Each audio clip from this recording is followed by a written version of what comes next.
of the day, Flipped Classrooms, Both Sides of the Coin. Our presenter today is Dr. Kimberly Barker. Dr. Barker has almost 25 years in education, including middle school, high school, and higher education in science, math, biomed, biotech, psychology, and criminal justice. If you have any questions for the presenter during the session, please feel free to enter those into the Q&A section at the bottom of the Zoom room screen, and we will address them at the end of the talk. On that note, I will hand it over to our presenter. Well, first of all, thank you all for being here. I hope you enjoy the presentation today and hanging out and chatting a little bit about flipped classrooms. I think it's a very exciting subject, and I hope to bring it to life for you a little bit. I'm going to ask, if you don't mind, to turn on your cameras, turn on your videos so I can see you and we can see each other like it's a real meeting.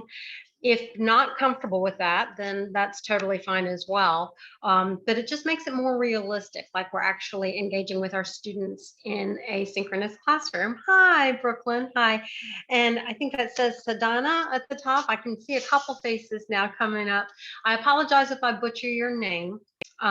So I'm old and I can't see the screen as well, which also means that the computer is right in front of me and I'm right in your faces. I do apologize for that. And it's one of the reasons that I tend to give over the screen sharing to my students at the beginning of every class. So I'm kind of waiting for the rest of the videos to populate a little bit, and then we'll get going. I also want to thank Hawks Learning for inviting me back to speak again with you all. And you know, we're going to make this a great event, I hope. I'm going to start sharing my screen in just a second. I want to give you a little bit of the background. I have been teaching for 25 years. I have taught in all of these different areas. And I currently teach for 4 different colleges as an adjunct, and I function as a consultant and a speaker. That said, I talk fast and I have an accent. So I believe it says that it's being recorded and closed captioned. I apologize for my fast speech and also the accent. Hopefully it will be understandable within the closed captioning and in the audio portion. I also want to say we're going to try to go through some of the nuts and bolts fairly quickly here because I want to get to the interactive work with you all towards the end, and that's kind of what I'm looking forward to doing. So while I can still see all of you, I'm going to ask you to, with a show of hands in the reactions, if you are familiar with flipped classrooms. So this is not your first event trying to talk about flipped classrooms. Raise your hand. Thank you. I see Linda's hand. So I see a couple physical hands. Good. Okay, so about half of you have some experience with this. The reason I ask is because I developed the presentation to function whichever way it needs to go. A lot of background and detail or jump right into it. So it looks like we're about half and half. So we're going to start a little bit slow and then skim through some of the background research. I believe you have access to the PowerPoint later, so you can look up the authors and the studies that I'm going to talk about very briefly. And I'd rather get to our actually interacting together. So Amy and Marissa, you still have your hands up. Do you have questions, or is that just saying that you're familiar? Okay, good. I'm going to start by sharing my screen. We're going to cross our fingers that this goes well. This is the one I want to share. Hang on. There we go. And I'm going to start it as an entire presentation. Sorry, from the beginning. Hang on 1 second. It is not on me. There we go. Okay. So I always start every class, regardless of what I teach throughout the time of the course, with a poll, and I can't access that from here. So I'm going to do this in the way I do it with my students, which is in the roll format. And in the very first day of class, I ask the question, and I ask students to only give me a yes or a no answer, or an under or over answer, or whatever answer they can provide without any explanation initially. And so the question for today, for day 1, would be, which way does the toilet paper roll go? Does it go over or does it go under? Thank you. Thank you, Marissa. I couldn't get it to come up.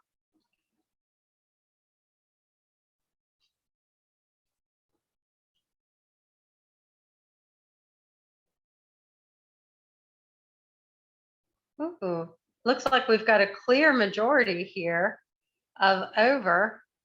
I'm going to give a couple more of you a chance to respond. And then I'm going to ask somebody who said under, because you're in my minority right now, to tell me why. I need a volunteer because I can't see all of your screens or all your faces. So just turn your mic on, say you chose under and why you chose under. I chose under because that's the way it's been my entire 57 years. That's the way my mother did it. That's the way I do it. That's the way my family does it. Okay, so this is just history and the way that you've always been, you were trained to do it previously. Okay, somebody who chose over. Tell me why you chose over.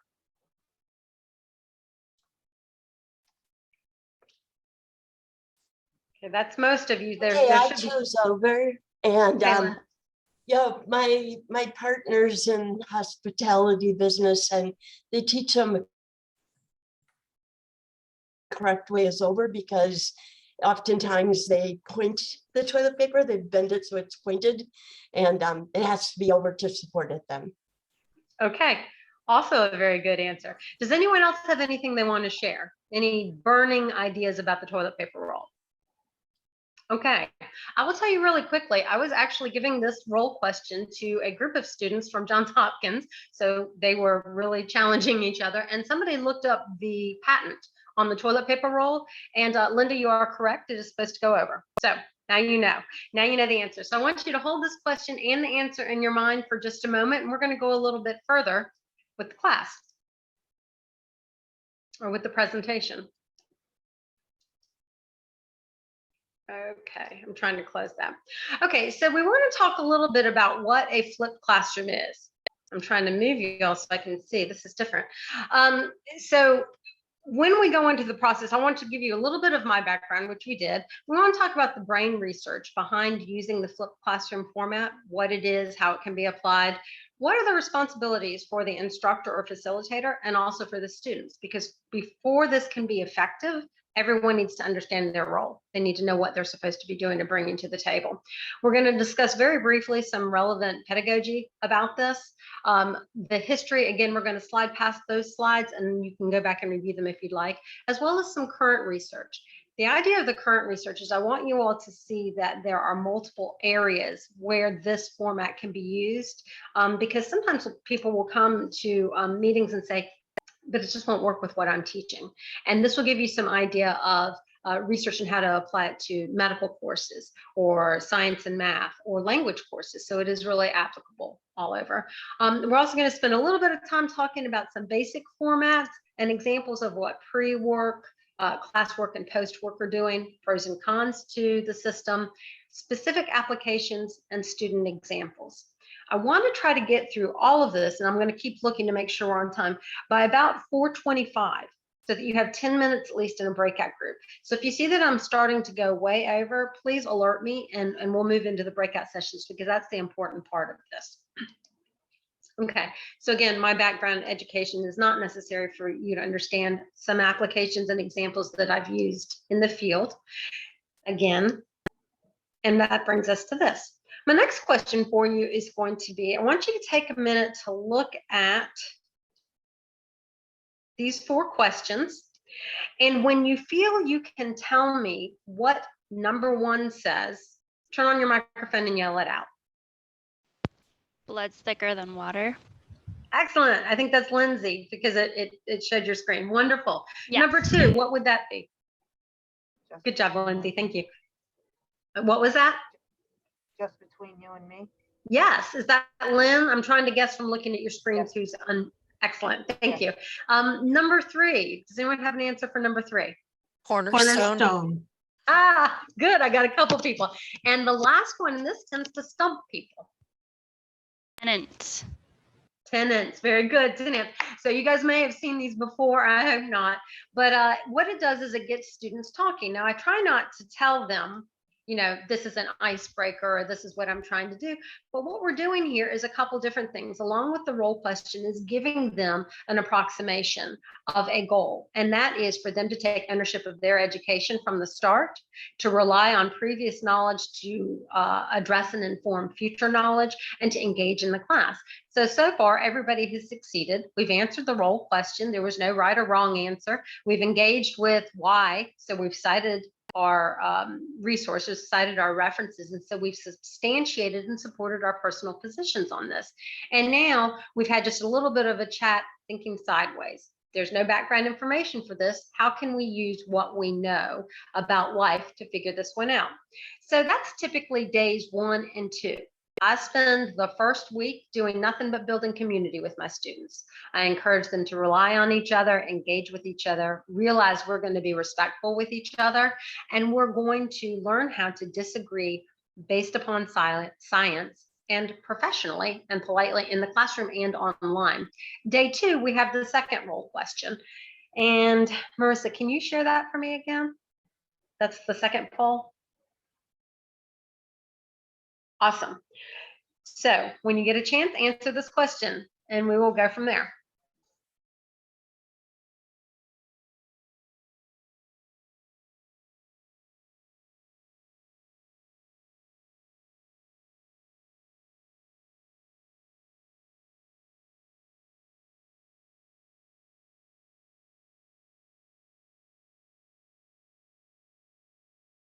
Okay, it's almost everybody.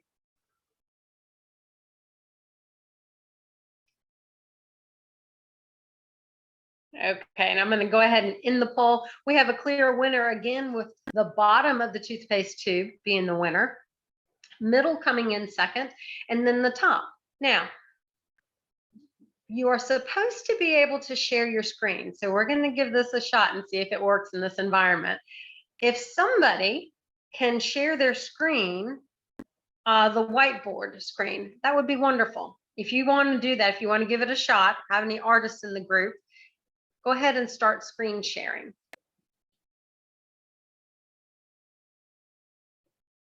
Edward, how about you? Do you feel comfortable sharing your screen and drawing for us?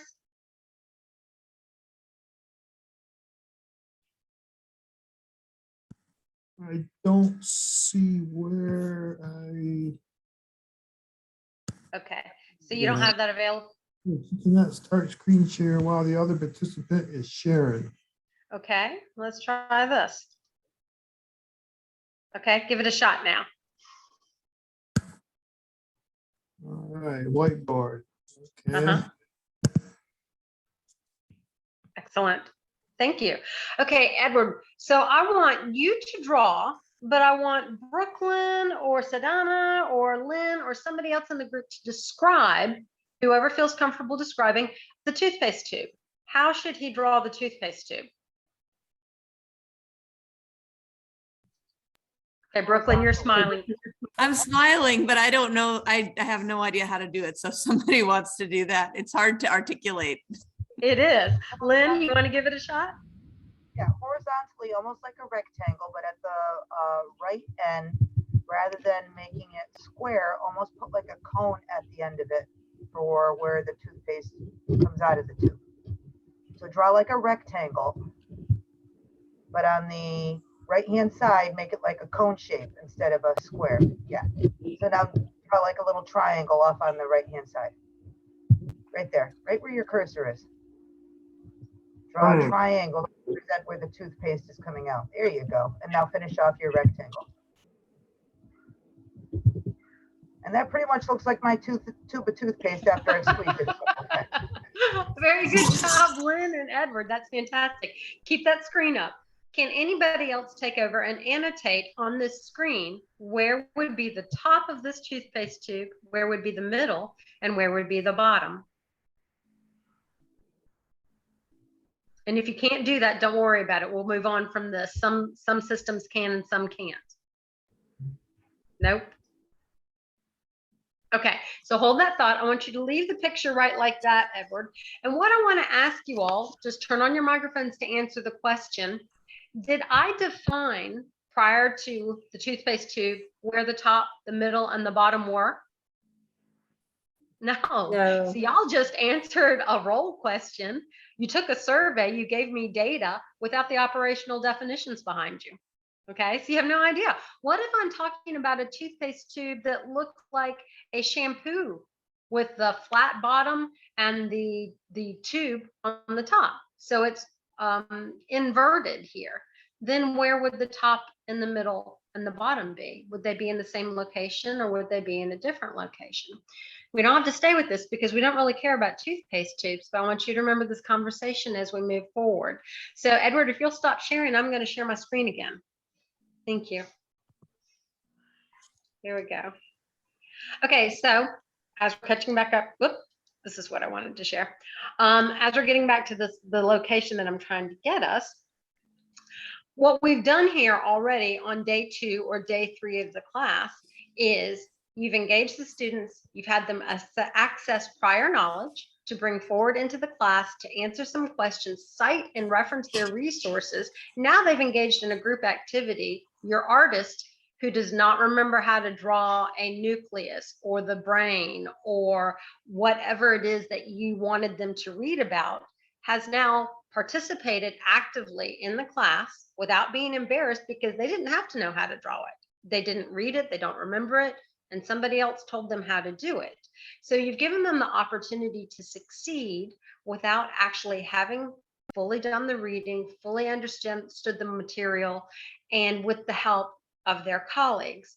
The reason that is important is because for the rest of the class, for the rest of the term that you're with them, you want them to learn to rely on their ability to read and assimilate information before class, engage with their colleagues during class, and then reflect on that after class. So now we're going to talk about the reflection piece.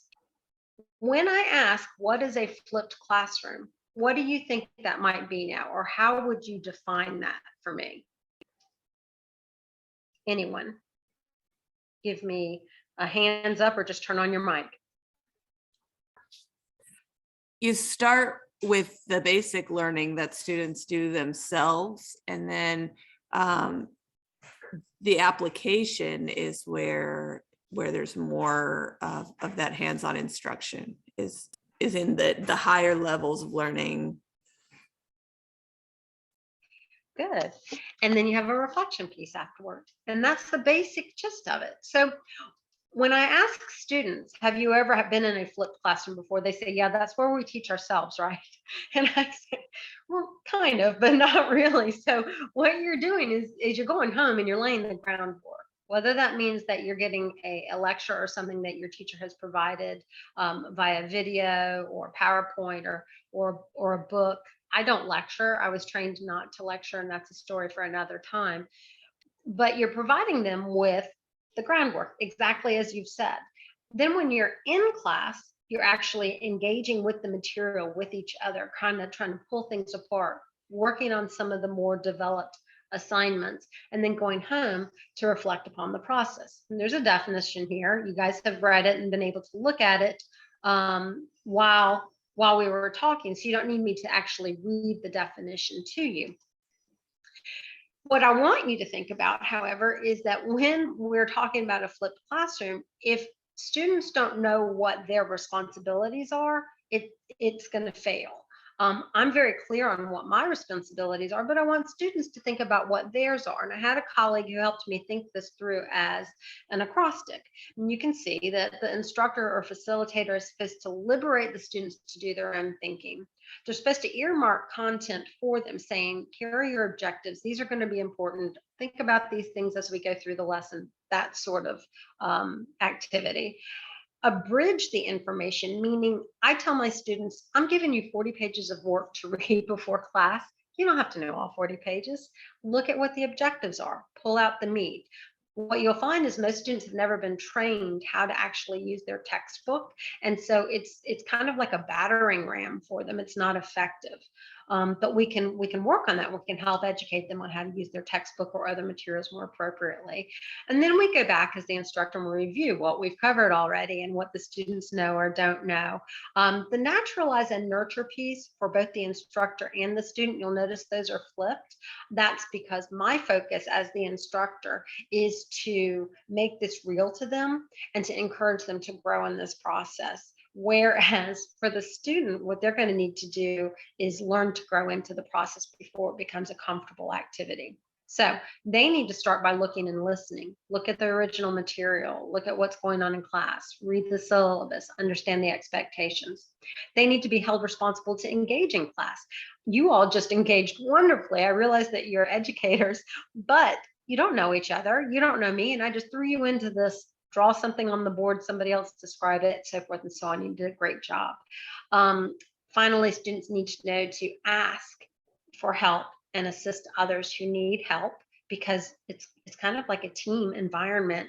And I initiate this by calling them colleagues from the very first day. Your colleagues may have a question. You may be able to help your colleagues with their question, treating them like scientists and professionals in the classroom from the start. And then they need to go back and reflect on what they've done so far within the classroom.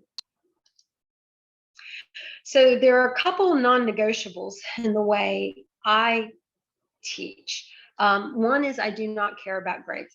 Not to say that grades are not important. They are obviously important as a measure of content mastery, but I don't allow a student's grade to ever affect my interaction with the student.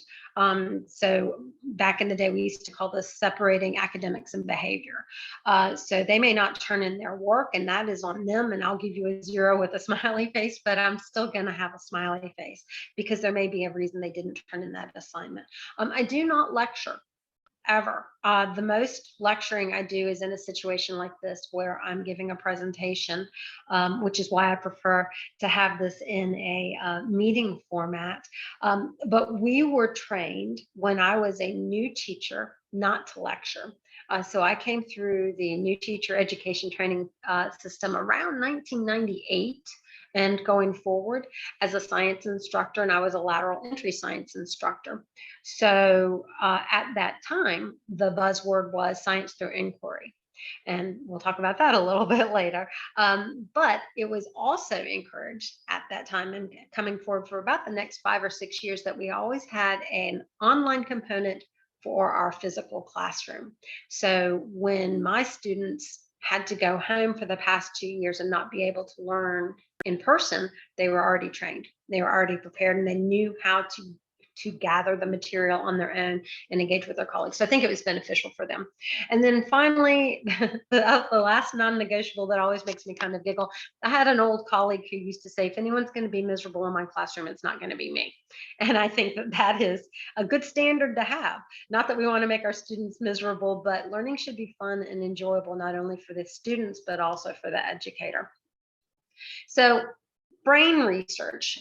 We know when we're looking at brain research, or we've heard these things, that there are participatory teaching methods and passive teaching methods. We also know from the brain research that when someone sits in a lecture class, they're only going to gain about 5% of the information, whereas when someone is actually teaching someone else the content, they will gain approximately 90% of the information. And this has been supported in a number of fashions.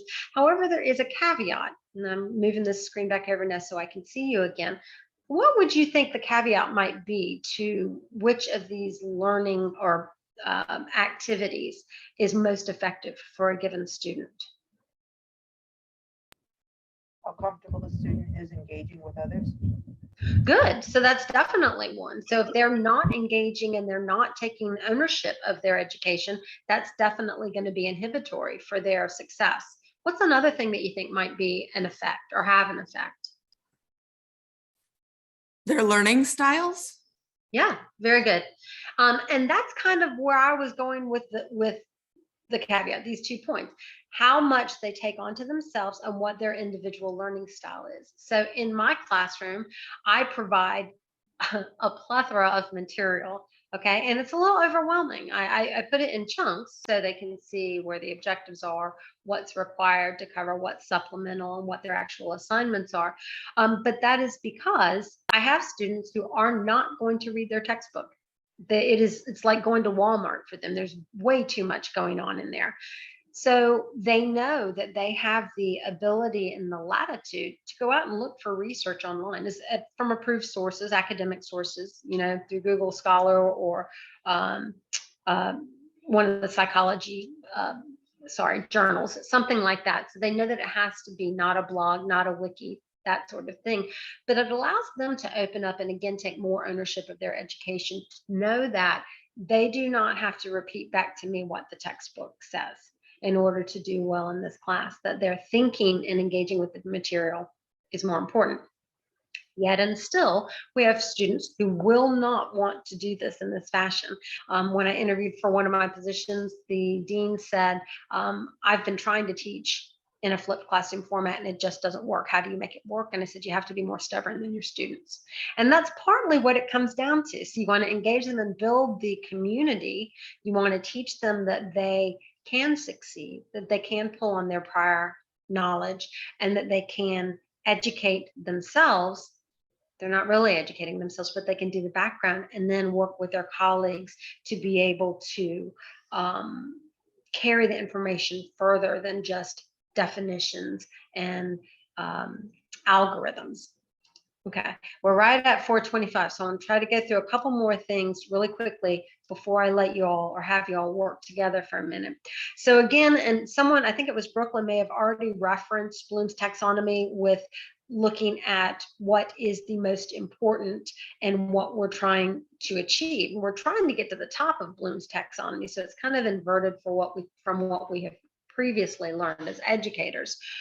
I actually had an assistant superintendent that came to our school one time and said, you need to teach vocabulary, every word, 7 different ways for a student to gather it. And I thought, my biomed students learn 120 words in their first week. There's no way I can take responsibility for this.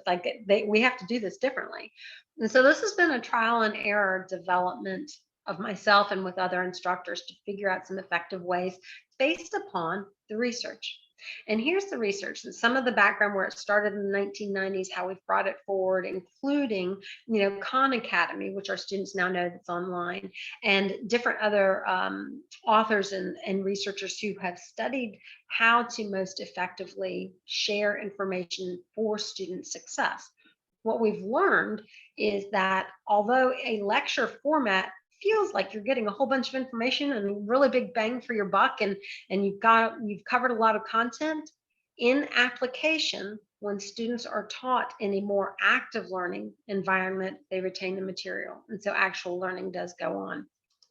Okay, so here's some more background research. You're welcome to go and look at it. It will be in the PowerPoint for you. I want to give you this thought before I put you into a breakout session, because we haven't really discussed how to do this.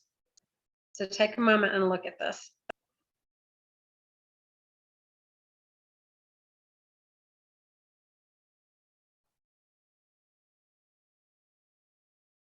All right. If that sounds like your education experience or makes any sense to you, give me a thumbs up, either an emoji or an actual thumbs up. Because to me, this is what I experienced in education. Thank you, Geraldine. I thought it was hilarious that I have a twisted sense of humor. So this is what students typically experience. In class, we do these basics. Homework is a little more complicated. And then you come to an exam and you're like, I have nothing. I have no clue how to succeed in this task. And that's kind of what I'm going to put you into right now. I'm going to put you in some breakout groups. What I want you to do for each other and for me is I want you to speak with your small breakout group about a lesson you would like to see flipped, but you have no idea how to flip it.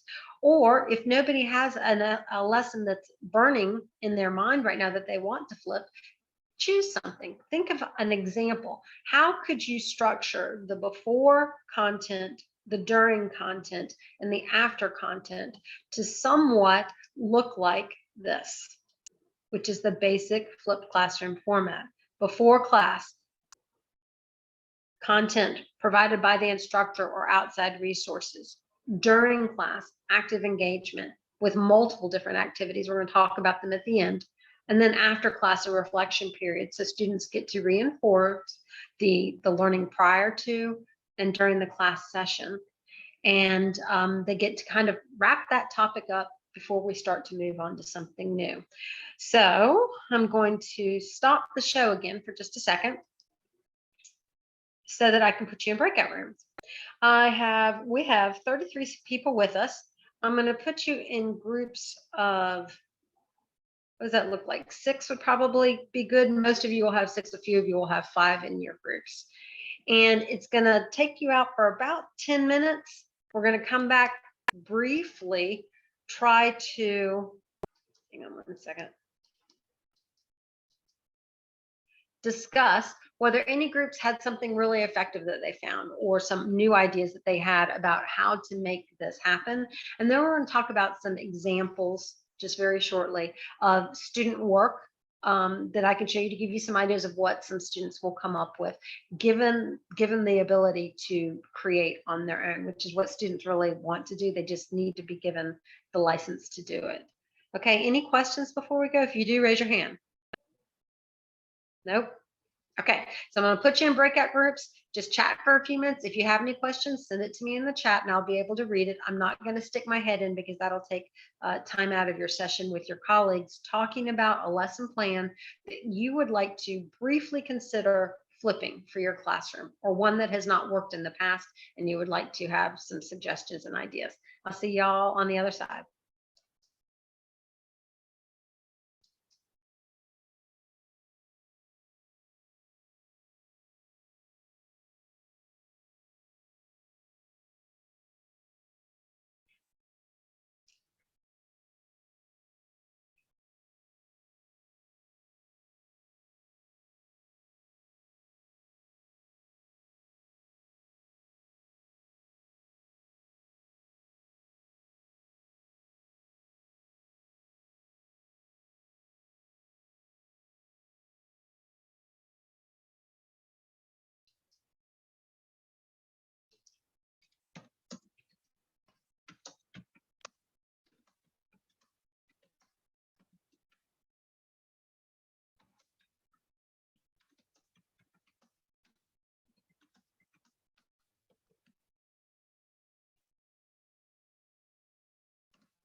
Okay, for anyone who's still in the main room, aside from Marissa and Sarah, do you need some help joining the breakout group you were assigned to, or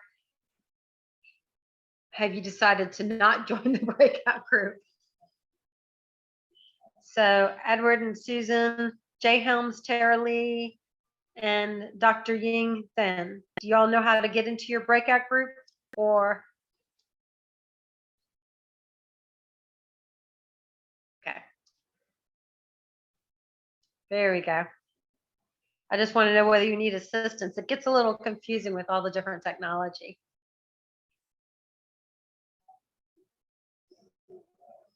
You're fine. You're fine.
I just wanted to let you, this is Tara Lee. Hi, My chat is disabled, so I can't chat. Oh, I'm But I just wanted sorry. to, I'm not in a place right now where I can be in a conference. I can be in a breakout. So I'm just gonna wait. Oh, I'm so sorry. I didn't want you to have to wait. Now, can you talk like we're doing right here? If you want, we can brainstorm together. No, I'm not in a place right now that I can chat like that. So Engage like I'm that. okay. Yeah, Okay. yeah. Okay. I'm good. Well, they'll be back with us in, I think it's 5 more minutes. It looks like that I'll call them back and we'll be able Okay. to talk in a big group. Sorry, Tara Lee. Okay. Thank you. That's okay. And if y'all can hear in the background, my rescue dog is laying on the other couch, yawning and making himself known because he hears other voices. And it's a little shocking for him, I think.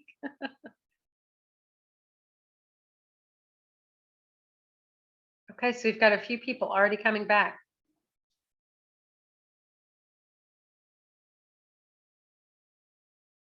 Or just joining. So Susan, Jay Helms, Michael, Edward Manal, and Dr. Ying. Are y'all still with us or having some difficulty with the breakout rooms, or just prefer to wait until everyone comes back?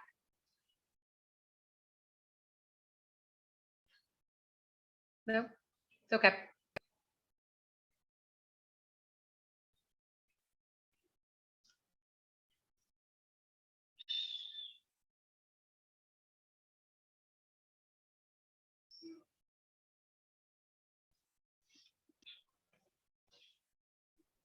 Hey, Dr. Barker, would you want us to see if we could get that chat enabled for everyone? We might just have to reclaim host for a second. Sure. Whatever Okay. you need to do. I didn't know if. Yeah, we didn't realize that either. We'll see if we can make that quick fix and then give you the host permissions back. Okay.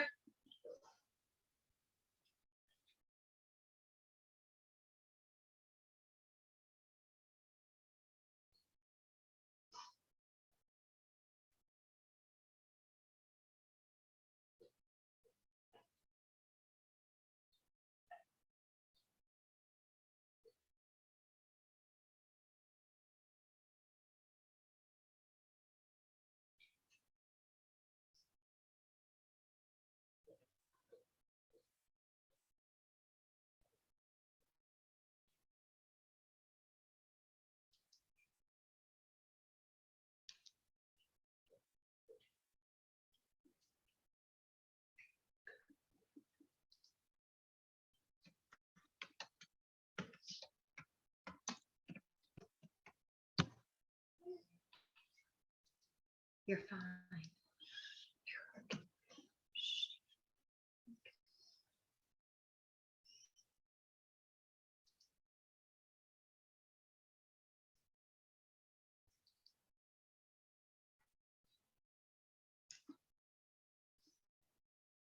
Okay, I can see it starting to populate again. No worries.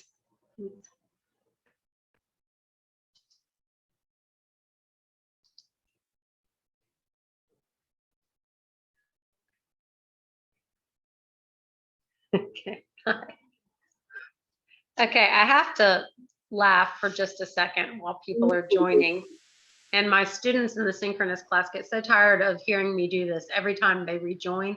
But have y'all seen Jumanji, the movie Jumanji? You know, when they come back down out of the sky, that's what this feels like to me every single time, that all the faces just show back up again.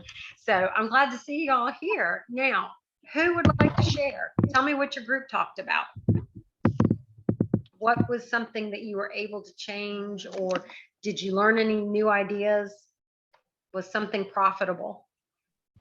I can share. Our group, there were 3 of us, and we kind of had similar, I guess, I don't know if I call them concerns, but we see a difference in the level of the courses that we're teaching, and it can make a big difference on how much effort, I guess, we need to put in as far as getting the students to do that prep work in advance. So for instance, with our lower level classes who have underpreparedness issues, have accessibility and disability issues, have underprepared student skills in addition to content skills, it doesn't work as well. It's at least in my experience and from what I've seen, although I'm not brave, so I haven't done it totally myself yet. But I've watched other instructors do it, and it seems to me and those that I talked with that it seems to work better with the motivated students who are willing to do exactly what we talked about before, engage in the learning process. So it's hard to find that, for me, that bravery to take that risk and, like you said, to be more stubborn than the students if we're trying to avoid that melt rate and we're trying to help those students move past the math barrier to graduate and beyond. And so I guess that's definitely one of my challenges, which is why I'm out of my comfort zone and I'm here, because if there's a magic trick, like, I need it. Okay, so let me do this. First of all, does anybody else have an answer to what some ideas about what, I think that was Lindsay. Am I following the? Yes. Yep. Okay. You're correct. Okay. So does anyone have any suggestions or ideas for Lindsay with that particular concern? Okay, so let me start here. First of all, my students will tell you, and I've had students that I taught junior high, then high school, then college, and they came back to teach with me. And they enjoyed telling the new students when they would ask a question, they'd say, I have a question. And I'd say, I have an answer. And they would say, no, she doesn't. She's going to ask you another question. So all of this to say, the more you put it back on them to figure it out and let them know they can figure it out, the more positive your results will be. You said you're not, that you are not brave, but you just answered all of that very fully and completely and clearly in a group of people you don't know, so you clearly are brave. To say that to you, think about that same way with your students. So this is what we call a degree of approximation. So if what you would like your students to do is to be able to take a topic, do the background research, then develop a literature gap, create a problem, hypothesis, experiment, you get the idea. And they're going, what's a hypothesis? You kind of need to start them with small steps. So you give them a way to succeed, no matter how small it is. And this is why the first week, in my opinion and experience, is the most important. It is the community building. I got you, you're safe. It doesn't matter how close you get or how far you are away from, you can do this. And here's something else that I do, and I was waiting for someone to ask this particular question. This will not be comfortable for everyone, but it is very effective and has proven effective with me. I allow unlimited resubmissions for everything turned in on time and with good effort. And the reason I say this is because students who are going to resubmit and resubmit and resubmit are going to learn as they're resubmitting. Students who are not going to resubmit, you'll catch them quickly and you'll be able to determine quickly either the assistance that they need or the buttressing that they need, or that maybe there's something else at play there that needs to be addressed. You mentioned some underprepared, some not having the necessary items to be able to be successful. Lindsay, does that make sense, what I'm trying to say there? Yeah, it does. And I teach at a community college, so we don't have the juniors and seniors, if you will, to come back to those initial courses. You know, we're teaching students who can barely add positive numbers together, and we're trying to get them to, like, solve systems of equations, right? And so, like, we're moving in the direction of, you know, co-requisite courses and things like that. So I can see maybe trying to, like, use the boosters an opportunity to develop those relationships with the students, have them develop relationships with each other, and then see maybe how a little bit of flipping can happen with some prerequisite skills. And it's funny that you said you're brave to answer in front of, like, everybody. I don't know any of you, so I can be judged and I'll never even know. But if I'm with people I know, I'm less brave. I understand. And that's kind of how it feels in the classroom for our students. So I do reemphasize to them all the time. So I teach at a community college, a Technical College, Johns Hopkins, and the Citadel. So you can understand there's a wide variety, a wide spectrum. I teach, 5 different calendars, 5 different topics, 4 different textbooks. And even with those students in those classes, I have some who have never done this before. They've been taught what to think, they've been taught what to write, and they're graded on how well they can reiterate what the instructor has told them, how well they can, regurgitate what the instructor has told them without being able to, home of the Citadel, yes, Lynn. So without being able to think on their own. So again, starting with the community building and the safe haven of how do you roll your toilet paper roll? Make it funny to them, make it something memorable to them that they can reflect back upon, so they can understand that that small step was a step towards improving. I have had students that in the first week I've thought, you have absolutely no idea what's going on. But then they say to me, I'm a first generation student. I want to make my mom proud. And I promise you, it's those students by the end, if I hang in with them, they hang in with me. And by the end, they are running circles around some of their classmates. Now, your subject matter is a little bit different from mine, and your dynamic in your classroom is going to be a little bit different from mine, but it's still the same concept. Further on in the PowerPoint, if we are allowed to share this, and if it's made public, the rest of it, you'll see that one of the quotes that I live by is, they don't care how much you know until they know how much you care. So if they know I'm willing to fight alongside them to get them to where they need to be, and then I'm happy to meet them where they are, it goes a long ways. And you sound like that's probably what you do, as it is. So let me make this offer to you, Lindsay, is if they share contact information, or we have a way to share contact information, you can also reach out to me at kimbarkerconsulting.com online. I would be happy to work through some of these problems with you. It's very exciting to me to look at instructors trying to grow in this way. It is challenging, especially at the beginning when you're revamping your lesson plans, even one at a time. But I think you will find it rewarding at the end. Another thing is I send students back to their colleagues. I tell them, there's 24 of you in class online. There's one of me. And I assure you, I am not up at 1 a.m. doing homework as your colleagues are, because that's the only time that they're thinking about doing their homework. So if they have a question at that moment, they can post it in their chat room, but it's called the Student Coffee House. Colleagues will answer it, and it gives them a chance to show off and also reinforce their knowledge base. That was a lot for me. I'm sorry, Lindsay, I didn't mean to kind of overload you all, but I think there's probably a lot of people that have that question. I hope it helped a little bit. I am willing to help anybody if you want to have some one-on-one. Good. I'm glad. Now somebody else had posted in the chat, live in Charleston, missing both the study skills and you are correct. Okay, so having said that, let me go back to the PowerPoint for just a second. Do we have time still that I can go back to that, or are we at the end? I know it says 4:48. Yeah, I think, well, this is kind of pretty much our last session of the day, and then we have like a fun activity at 5 p.m. So definitely feel free to, finish up whatever you're wanting to touch on. Okay, so let me go back to this really quickly, just to guide your attention to the end of the PowerPoint. I won't even put it on let's see if I can get it to do it. If you look past the screen where we were that had the 3 sections, you'll see that some of the slides like this, here we go, start talking about specific formats. Where can we use this? Here are the 4 pillars of the flipped classroom. Again, it's an acrostic. I didn't make it up. But to have a flexible environment, a learning culture where you're positively supporting them and they are supporting each other.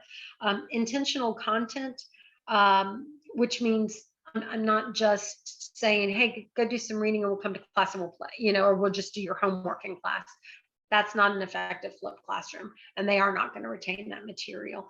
So you need to be intentional about what you're doing, but you do need to be flexible in the way you go about it, because like a few of you have said, your students are coming to class underprepared, especially this term. And you kind of need to be able to recognize that and meet them where they are. What I find especially effective is to allow colleagues, the students' colleagues, to train their colleagues. So I'm trying to skim down to the bottom of this and show you. What you will find now, you can see that I'm skipping a number of slides. What you will find once you've built an atmosphere of comfort, whether it's in an online classroom, a hybrid classroom, or a seated classroom, you will see students naturally want to start being leaders, and other students naturally want to start asking questions. Those of you who are parents, you know that when a child is 2 and 3 year old, you hear the word why, why this, why that, why does this work, why do I have to do that, anything beginning with why. So they're naturally inquisitive. They want to learn, but they've been shut down by the system for years and years of education. It's not appropriate to ask the question, I need you to just do it the way I'm telling you to do it. But the bonus of the flipped classroom environment is that we're not to be the sage on the stage anymore. I'm not here teaching my students how to do something. I am helping them facilitate their education, helping direct their education and keeping them within boundaries. So here's an example of a class. I believe this is one of my high school classes. It's too small for me to see now. That I told them the idea of the course and how it was set up, and they came out the gate in the student coffee house and said, I think that we should have a group chat, and I think that we should have, I mean, they just started setting up activities together to do so that they could have community with their fellow learners, which is something that we've missed for a long time. Directly after that, I had a student that posted in the coffee house and said, hey, I made a Quizlet. I made a Quizlet on the material, and I'm like, I don't even know how to make a Quizlet. So that's great that you made the Quizlet. Can I share it with other classes? They said, sure. So I did. Now, all of these students that I'm throwing under the bus here, they have given me express permission to do so. They were excited to see some of their work shared. Toward the middle of the class, I had a couple students, one who said he was frustrated because his colleagues did not know how to use the textbook. Okay. So he, on his own, taught a book walk based upon how the way I described it in a PowerPoint. I can't share the whole PowerPoint here because we don't have the format for that. But he made an example of chapter 15, understanding psychological disorders. Okay, this student was gifted with technology, wasn't necessarily the most eloquent student in class or the best on tests, but he made a fantastic PowerPoint and taught his colleagues how to read their book, which was very important for them to take home. I had another student who made this PowerPoint over here to the right on APA citations and referencing. Okay, we're not all going to memorize this. APA is crazy. It's a horrible system that a group of people made up to torture us, I think, and I'm not going to commit it to memory, but I did not know that Word has it built into their system. So you can build your references and your citations in APA format in Word, and he built an entire PowerPoint with arrows and just directionals and much more gifted than I could ever do, than I could ever teach the class. Here's another example real quickly. This was actually an in-class activity. I gave them 15 minutes to, and I assigned, I said, you have this section, you have this section, you have this section, you have 15 minutes to teach your colleagues. And I'm thinking they were going to come back with, here's objective 1, here's objective 2. And don't you know, these students, they had 15 minutes in class to work on it. They went home, they interacted with each other, they created PowerPoints, they downloaded videos, some made videos to teach their colleagues because they wanted to. They wanted to show off, you know, and they each used their skill set to do so. And it far exceeds anything I could ever put together because I'm just not creative like that. You can see the PowerPoint that I put together for you. You know, it's meant to jump off and launch conversation. Their PowerPoints were extremely educational and funny. So the reason I'm saying all of that right at the end of class is to say, if you go back and look at my PowerPoint, it is dull and boring. I admit this, but it does have some references in there for you to look at other resources and materials. It does have some specific ideas of activities. So for pre-work, here are some things you can assign. There's a slide in there that says, here are some classroom activities like popcorn or jigsaw or whatever. And depending on your classroom dynamic and whether you're teaching in a digital, hybrid, synchronous, fully seated traditional classroom, you need to apply these as works well for you. But this may give you some ideas. And that's kind of a quick version of a flipped classroom format. I always want to have an hour to do like the groundwork and then just breakout sessions to talk and practice. But it's very difficult to do in a short amount of time. And I'm just really grateful that we've had this time. Hang on, I'm going to minimize this screen, or okay, it won't let me. So it's very difficult to do in this amount of time for any content. And you all know this from teaching your classrooms in a short amount of time. Now, that's a lot of information for me at one time. Does anyone else have any additional questions that you have for me, or anything that I can answer? I can see there are 2 chat questions. Thank you. You are welcome. Thank you for being here. Does research show flipping? Not that I've come across, and not in my personal experience. And I've been really blessed in the classes that I've taught, not from the students, but because of the format and the content. And I've also had some really innovative principals who are like, do it, do whatever you think works. I've been fortunate to teach IB classes side by side with regular ed students. I've been fortunate or not to teach 6 levels of one content in one classroom at the same time when we were really short staffed and I was the only person in my curriculum doing this. So I've been able to lean on other people and other students. So, okay, sorry, let me back this back up. Some questions are coming so quickly, I'm missing some of them. So that is to say, I have found it effective both in, I can't speak to elementary education, but in junior high, high school, and college. And also the courses I teach for Johns Hopkins are their CTY program, which is Center for Talented Youth. Great, want to learn how to implement. Good, thank you. Well, I've thoroughly enjoyed being here. I appreciate y'all letting me prattle on. I get very excited and then I get tongue tangled, and this is also why I don't like to lecture. But I would love to help any of you in any way I can. Just reach out. I do have a website. I'm not sharing it here. I think it's on the front of the PowerPoint. And the best thing that I can tell you, aside from Go Citadel, is you can do this. And it's beneficial on many levels. One is because it takes the pressure off of the educator, but it also takes the pressure off the students. It really does, because they look to each other. Somebody had posted here, I think it said, how do you hold them accountable for pre-work? I don't, their colleagues do. They really do. And they do it well. So you'll find if you really encourage the student coffee house, and if you really encourage discussion forums, which are required for my class, it's the bulk of their grade for my classes.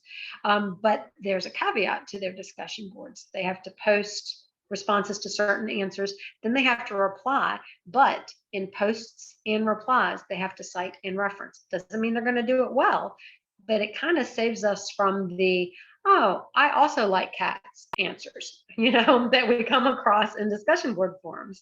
And it also encourages them to lean on each other, and you will see them saying things to each other like, I understood that question to mean something different. Have you looked at it this way?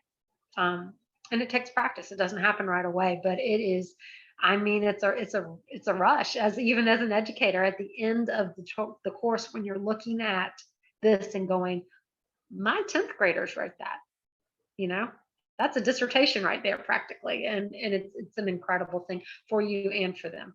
I find at schools that I've been teaching at for a while, they are warned about my classes on both sides. You're going to have to write a lot, but she will let you do it again and again and again and again. And the longer I teach at a campus, the more quickly the students pick up on the information and are comfortable with it. And they seem to enjoy the actual real interactions they have with their colleagues. Again, that's a lot of me talking, trying to answer these questions as I'm reading them. Any other questions you can think of? Some ways that you hold students accountable. So some students really like quizzes. I absolutely hate quizzes, cannot stand them. And that's because I personally have test anxiety. If I can study for it, I'm going to bomb it. If it's a SAT, CAT, where I can't study, fine. That said, I offer quizzes for low grades, like 25 points, something like that. So it's not going to destroy their grade, but they get that little bit of positive feedback loop that says, hey, I did get that information. I also have them their open book. And this is because even if they didn't know the information at the beginning of the quiz, they've learned how to look it up and now they're going to remember it. Okay. And there's even a quote by Einstein that said, I don't need to memorize everything. If I can look it up, why do I want to, use up this brain space? Like, I have a whole bunch of song lyrics in my head that I'd like to get rid of because they are memorized now. And I think I need more space up there. All right. So quizzes hold them accountable. Their writing holds them accountable. Their, I'll send them emails to the side. I don't ever call anybody out in class. I also tell them, you're not going to hear from me. Your opinions are wrong. You might hear from me. You didn't support your opinion, but that's about it. So, and I can't see if I'm missing anything else. If you had a question in here and I missed it, y'all are so welcome. Thank you so much for being here. If you had a question or there's anything, yeah, memorizing math is just, it's not worth the effort. If there's anything that I've missed or questions that you still have for this brief introduction into flipped classrooms, let me know. Turn on your mic, raise your hand, anything you can think of. Will you be doing anything on implementation? You mean an additional session or right now? Either or. Okay, so here's an example. I can show you a couple things on these slides. As far as the implementation goes, I'm going to move this over to the side because honestly, I can't tell if you're seeing all of my screen or just the slideshow. But for specific implementation activities, some pre-work activities, like I said, the basics, reading the textbook. So many of our students don't know how to read and assimilate information at this point. But if you have a group that's not comfortable with that, you can assign them articles or pieces of articles, highlight specific things you want them to look at, or you can have them watch some of the really cool videos online, like Brain Games or even Khan Academy or teacher developed videos. For the students that really do not want to read or just can't sit still long enough or don't have the skill set to do that or watch the videos, they can develop questions for the class for their colleagues to answer.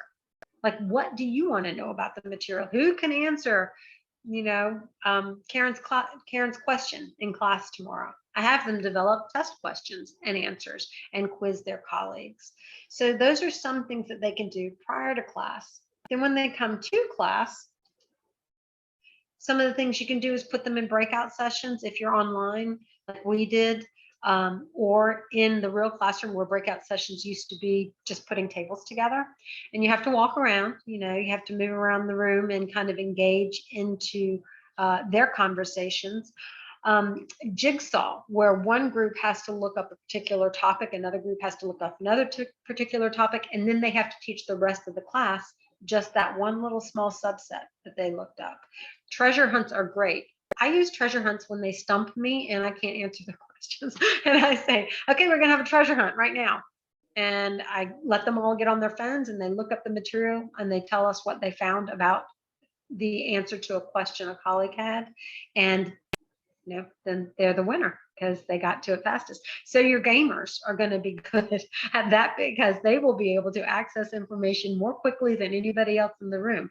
They are also the ones that are going to be able to tell you how to annotate or take somebody else's screen away from them. So everybody has a chance to shine.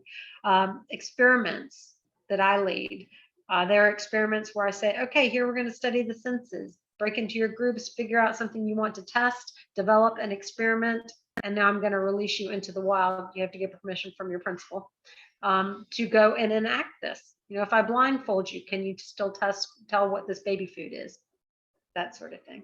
But it puts the pre-material back on them to be able to do in class. Teach the class is very popular. Popcorn is very popular, where they have to answer a question, then ask a question, and they popcorn the person they want to answer it. Or they read something in class, and they popcorn the next person that they want to read, so that we're not always calling on the same students. And then reflection activities, some specifics are things like the discussion boards that I mentioned. You do have to have some caveats in there, provide some examples. clearly. And student developed PowerPoints, like I showed you. The students that develop those PowerPoints are not my students that would talk in class. Not at all. They were not comfortable doing that, but they were comfortable creating a learning example, a learning system. I'm blanking on my own words right now for their colleagues. Journaling or writing assignments. You may have students that are not comfortable sharing their ideas with other students. I work toward that comfort level, but I typically will have them start by journaling or writing and sharing it with me. So we'll work on your writing skills. Maybe you're uncomfortable with your writing skills. Learning tool. So there's an example. Create something to teach your colleagues. Here's one. Reflection activities. When they feel really dejected, students, and they will in every class at some point or another, like they're just not meshing with the material, I give them something simple, like teach your dog. Okay. I want you to go home and I want you to teach your dog how to divide using exponents. Okay. Of course, the dog's not going to learn, but if you can get your mom to sign off that she heard you explaining it to your dog, you're good. If you can go teach your sister, brother, whatever, and they can write something saying you taught them, you're good. Doesn't mean you had to do it correctly, but if you're hearing yourself explaining something to somebody else, it will reemphasize the material and reinforce the material for you. It also gives you the opportunity to succeed. I post in the classroom announcement quizzes. I tell them exactly what to write on it in my announcements. Dr. Barker, I hope this email finds you well. I worked really hard on my work this week, so I'm taking the rest of the evening off, and I realize this is worth 10 points. And if you receive it by this date and time, I will have those 10 points to add to an assignment of my choice. Because again, it gets them interacting in the class. They're not having to provide content, but they are providing a skill. And they're showing that they're paying attention and they're following through the announcements. So it's a small gift, I guess, or a small positive reinforcer. Did that help at all? As far as, is that what you meant by specifics, or did I just go off on a tangent for no reason? Oh, they're gone. Okay. I think it's So, helpful. good. Well, I hope it is a little bit. Again, I think the PowerPoint is available to you. So you have the screens with more specifics there. Please don't hesitate to reach out. I'm pretty good about answering emails. If you go to the website, the contact form will go directly to me, and it alerts to my phone, even unfortunately. But it's the only way I can keep on top of the things that I do. Any other questions anyone has or ideas? No? Okay. A lot of information at one time. So take the rest of the night off and enjoy yourself. Congratulations. Thank you for being here. I enjoyed getting the opportunity to work with you today. Thank you. Thank you for sharing. Thanks. Absolutely. Yes, thank you so much, Dr. Barker, for everything that you shared with us today. We are going to have a brief survey that we're going to send out just on kind of your overall experience for everyone at IES during this conference, and we'd love to, get your feedback if you want to take a minute to complete that. Additionally, right now we have a little something different going on. So for any animal lovers out there, you can join our friends at Goat 2 meeting for a virtual tour of Sweet Farm Sanctuary to meet the rescue goats and other animals under their care. Or if you want to stretch your mind, you can test your knowledge with virtual team trivia. So those events are happening now, and you can view the chat for the event meeting room links or access the conference website for a complete list of tomorrow's concurrent sessions and their descriptions. Our conference, is going to be continuing tomorrow at 10 a.m. Eastern time with a virtual tour of the Theban Desert. If you'd like to get an early start, join us for a stretch during our 9:30 a.m. chair yoga session. More details and the full Friday schedule can be found on the conference website. While accessing the conference site, don't forget to swing by the exhibit hall to say hello to the Hawks team, do a quick 5-minute demonstration, and be entered to win the hourly giveaway, which is your choice of a 6-month subscription to Audible, 1-year subscription to Disney Plus, or a $100 Amazon gift card. Thank you all again. Thank you to our presenters and to our attendees for all joining us on day 1 of IES 2022, and we hope to see you again today or at our event tomorrow.